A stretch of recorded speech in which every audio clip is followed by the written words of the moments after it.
All right, we are going to be looking at the fourth version of the final exam. So if you had the FRQ that said try 1, final exam 20 to 21, then you were looking at version 4. Very first question, we're talking about particle motion here. So a particle moves along the x-axis so that its velocity at a time t is given by the following function, where t is measured in seconds and v of t is measured in meters per second. Ensure all calculations have at least 3 decimal places. Cool, so we can use a calculator, which means that the very first thing I'm probably going to be doing, let's kind of like look at everything we're supposed to do. We need acceleration, speed, particles at rest, and then speeding up or slowing down. So y equals is probably going to be my highest leverage thing to do here. But before I do that, I'm going to kind of come across here, plug in my computer, and then I'm going to say, all right, I know it goes from position to velocity to acceleration.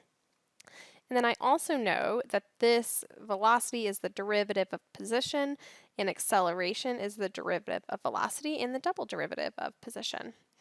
It also, I saw that it talked about speed, so we can say that like absolute value of velocity equals speed. All right, because velocity is essentially the vector version of speed, right? So like speed with direction.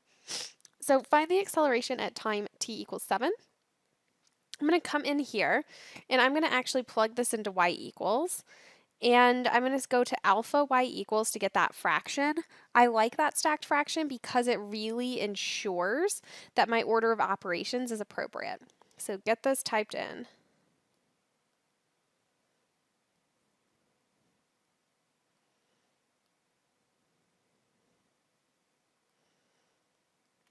All right, after we have that in, I'm going to quit out of here because I know that acceleration is the derivative of velocity.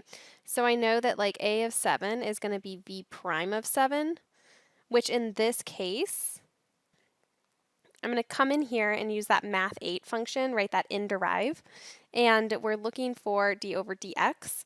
I'm looking for that function that I plugged into y1. So instead of having to retype that, I could recall it from using that like variables submenu. So if you click on that vars, this was plugged into y variables, right? Like y1, y2, y3. So I'm going to press enter on that function and grab that y1 because that is where I put my equation. Remember, if you put it in y2, y3, y4, you could just hit enter on that, whichever one you did. And I'm looking for the derivative at x equals 7. So I'm just going to press enter here. And that is an insane number, so I'm just making sure. There it is. Whenever I get something that seems a little bit crazy, I'm just going to go back and like fix this. So this is a minus. Delete that. Perfect. Now I should be able to go back here. Much nicer looking. Negative 1.382. And it asks for units, 3 decimal places, so meters per second squared. This was 2 points here. You got 1 point for the answer. And then you got 1 point for units. Next guy, find all values of t in the interval for which the speed of the particle is 1. Again, I noted this before, but remember that speed, s of t, is absolute value of velocity. So we're actually asking, like, where does, put like 1 too many extra parentheses there. We're asking about where does v of t equal plus or minus 1. So back to my calculator, and this time I'm going to actually go to my graph. And it looks a little funky here. I'm going to go to zoom 0 because that fits that window. And it's looking something like this. So I'm going to go over here to y equals. And we're going to say, like, where does it equal positive 1? Where does it equal negative 1? And over the interval 0 to 4, 1, 2, 3, 4, it's looking like that's going to be 2 solutions. I'm going to zoom in a tiny bit more. Let's zoom in right here. Yep, looks like 2 solutions here. So to get that, we're going to go to that second trace 5, enter, enter, enter. And there's that first intersection at t equals 0.716.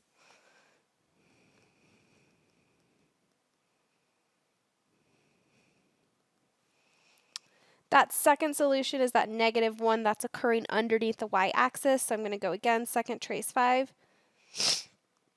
But I'm going to kind of like come over here and say, like, I'm not actually looking at that first curve. There's my first curve. And my second curve is that blue line. And there's that intersection at 2.652. This was also worth 2 points, and it was just 1 point for each of these. Also double check that it's in that interval 0 to 4, which both of those were. Last one. If one or more time exists when the particle is at rest. All right, so thinking about what I know about is it at rest, that means the velocity is 0. So I'm going to say at rest,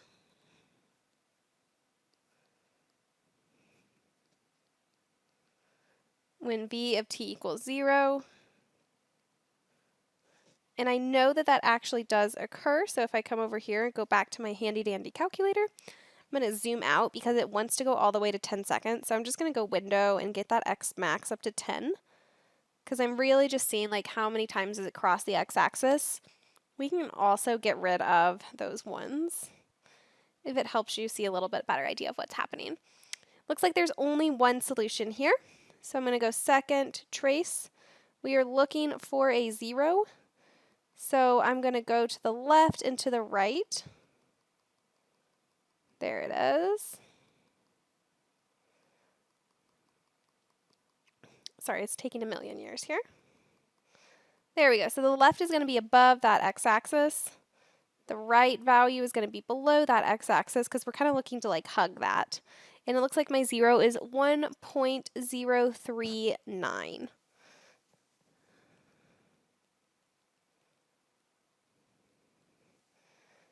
So again, 2 points here. 1 point for saying that this is happening when, so that's the justification. And then 1 point for the value. At time t equals 3 seconds, is the particle speeding up or slowing down? Justify your answer. Remember, for speeding up or slowing down, we're looking at like the signs and the values of both velocity and acceleration, because we're saying like, are we moving in a negative direction and getting faster, or are we moving in a positive direction, or vice versa, right? Like, do we have matching signs? So like decreasing, decreasing, increasing, increasing. So I'm looking for what is v of 3 and what is a of 3. And remember, if signs are the same, it equals speeding up. If they're opposite, it means slowing down. So back to that calculator right here.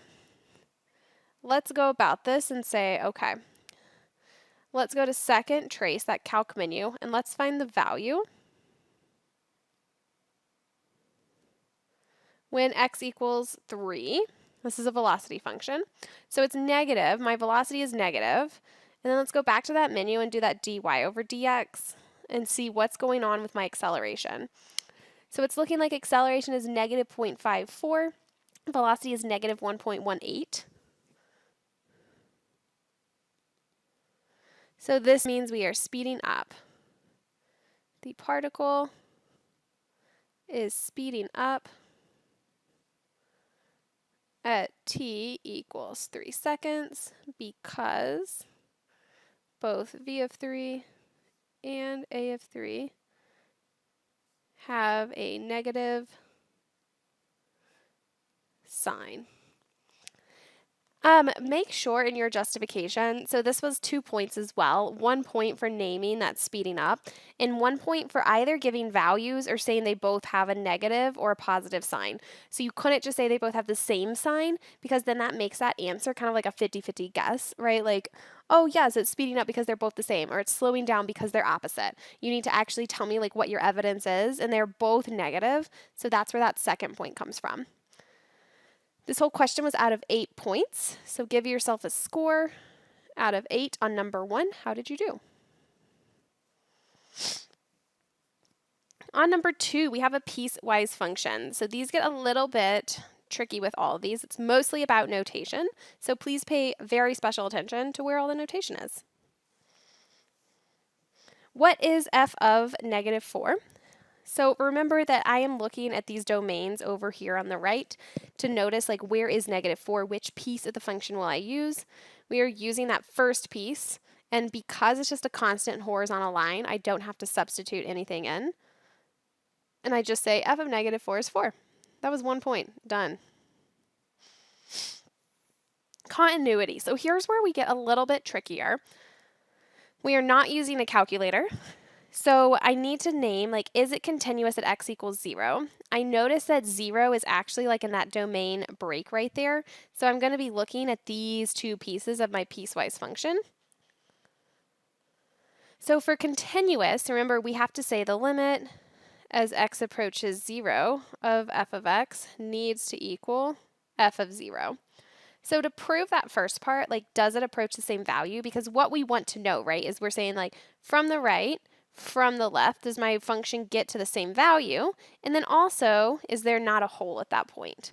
Because we don't want there to be, like, just because it's approaching that value doesn't mean there's not a point discontinuity there. So I'm going to come over here, 0 from the left, 0 from the right. And for the left, we're using that first function, right, because that's where the values are less than 0. So I have a -1/2 times 0 minus 4. From the right, I'm going to have a 0 plus 4 over -4 times 0 minus 1 equals -4, which means the limit as x approaches 0 of f of x equals -4. And then we also have to prove that there's not that point discontinuity. So what is f of 0? It is included in that domain, so we would be using that second function. So f of 0 would be -1/2 times 0 minus 4 equals -4. This function is continuous, so I'm going to say the limit as x approaches 0 of f of x equals f of 0 equals -4. So yes, continuous. Let's actually be more specific. So yes, f of x is continuous at x equals 0. This guy was 3 points, so 1 point came from the left hand, 1 from the right hand, and 1 from evaluating that point. When we get closer to the AP test, these things are going to be worth a little bit fewer points, and they're really going to want to see this like summarization statement right here. But note for this final, we were really kind of looking at like big idea, which was like you knew to do the left hand side, the right hand side, and you knew to like fill in that like hole in the middle, or like lack thereof in this scenario. Differentiable at x equals 1. So remember that differentiability and continuity go hand in hand. So we first have to prove that it's continuous. And if it's not continuous, it's not differentiable. We're done. But I'm using these two functions because there's where my break in 1 is. So I'm actually going to write this down first.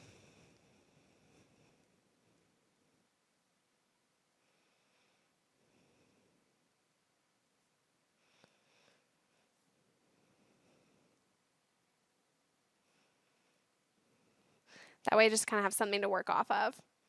So 2 things here. We first need to do continuous continuity. And then we need to go to differentiability, if we even need to. So first step is talking about continuity. We just did that step earlier. So I'm going to come over here and say limit as x approaches 1 from the left. Limit as x approaches 1 from the right. And then what is f of 1? So these 3 things, right? So 1 from the left, we're using that first function. So we have 1 plus 4 over -4 times 1 minus 1, which is going to be 5 over -5, -1. From the right, we'd be using that second function, so -1 squared plus 2 times 1 minus 4. When we look at this guy, I also get -1, and then f of 1 is included in that domain, so that's going to be a -1. These all equal. Limit as x approaches 1 of f of x equals f of 1 equals -1. Yes, continuous. So here was 1 point. So where continuity got us about 3 points before, now it's only 1 point. Because it's continuous, we move on. Remember, if you would have gotten no, not continuous, you would have said, therefore, not differentiable, you're done.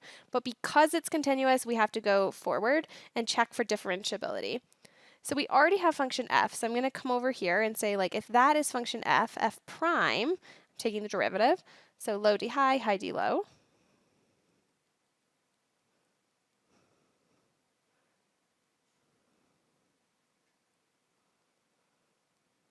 All over low, low. And that is from 0 to 1. And then that next one would just be, what, negative 2x plus 2.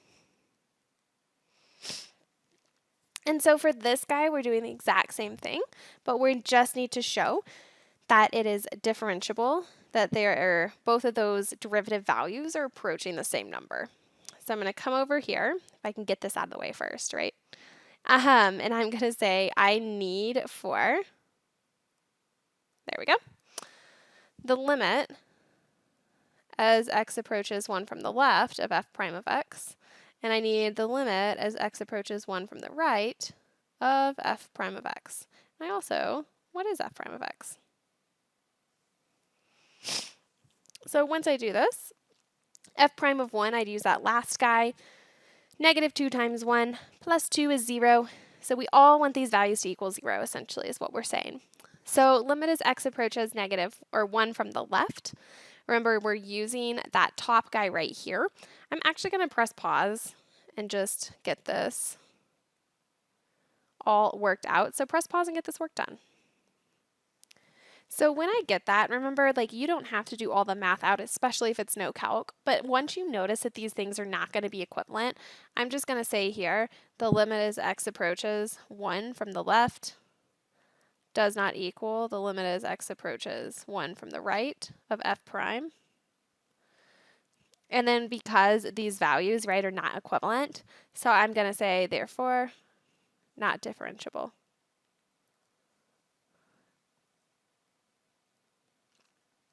At x equals 1. So coming about these points, this last one was 4 points total. We already saw that 1 point came from that continuity. The next point comes from being able to take those derivatives. The next point from here, so you're saying, like, you knew how to derivate each piece of that function, you knew which pieces to use, you knew what you were doing. The next point comes from getting these values, so like 0 and what is that, like 15/25. So, and then that last point is that conclusion where you're saying it's not differentiable. So 4 points total here, which makes the whole thing again out of 8 points. So 2 8-pointers.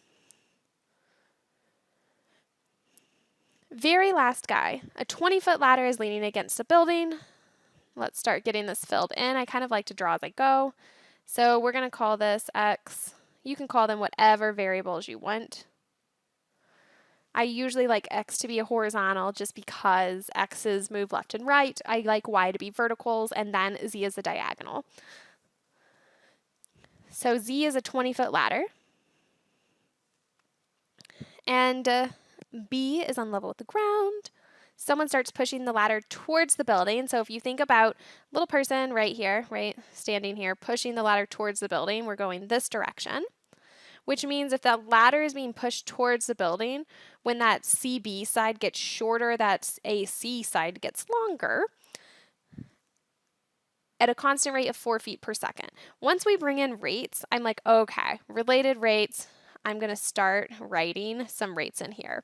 We're going to have the rate of change of dz over dt, dy over dt, and then we're going to have a dx over dt.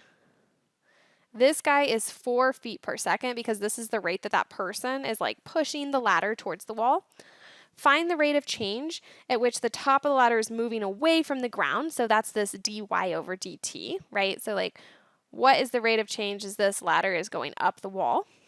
When the ladder is 16 feet away from the building. So away from the building, point B, so x is 16.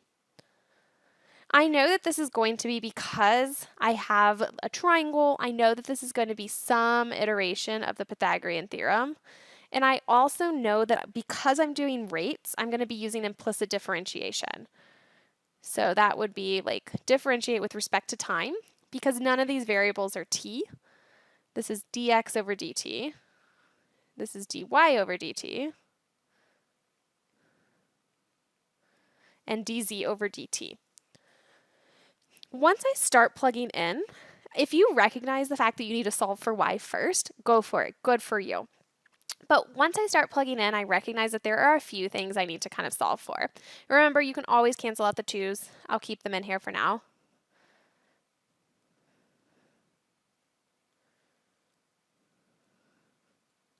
Okay, so remember when solving these, we really only want one unknown. Because we're asking for the rate at which y is going up, it's really going to be that dy over dt. That's our unknown, which means that we need to fill in the blanks for like what is y and what is dz over dt. So we need dz over dt, we need y. Because this is Pythagorean theorem, you can use that to solve for y. You can also recognize the fact that this is an iteration of a Pythagorean triple. If I think about this, like a 3, 4, 5, 5 times 4 is 20, 4 times 4 is 16, so 3 times 4 would be 12. You could also use Pythagorean theorem to get that solved. You could come down here and say, oh, 16 squared plus y squared equals 20 squared, yada yada, and you would get y equals 12. I also need to know that dz over dt, that rate, because this is a ladder, the d whatever over dt is the rate at which that length is moving. So either like compressing or expanding, that ladder is not going to be changing, right? Like if you think about a wood ladder standing up against the wall, it's not a collapsible one, we don't have that information, then we think about that ladder and it's going to stay stagnant as we move. So that rate is going to be 0.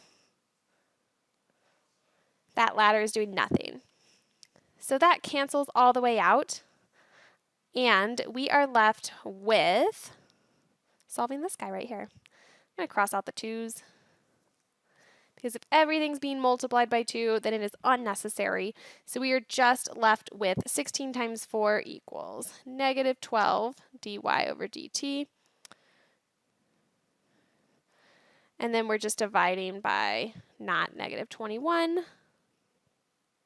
We're just dividing by negative 12.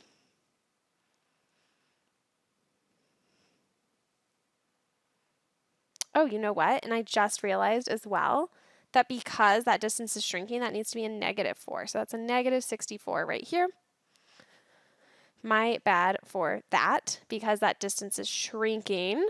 So once I get that divided, I get that dy over dt, it says 3 decimal places. So let's go over here, 64 divided by 12. We have 5.333. And that's going to be in feet per second. And even if you would have gotten a negative value, you could have gone back to the context of your problem and like recognized the fact that that ladder is going up. So remember, when things are increasing, their values are going to be positive. So let's look at point distribution here. 1 point for having Pythagorean theorem somewhere, right? Because that's the equation we know we're manipulating. It's a triangle. 1 point for finding that missing value. So we knew y was 12. 1 point for implicit differentiation. So that's Pythag. Y equals 12. Implicit. And then 1 point for value with units. This was out of 4 points total. So make sure you are getting that written down, how well you did on this.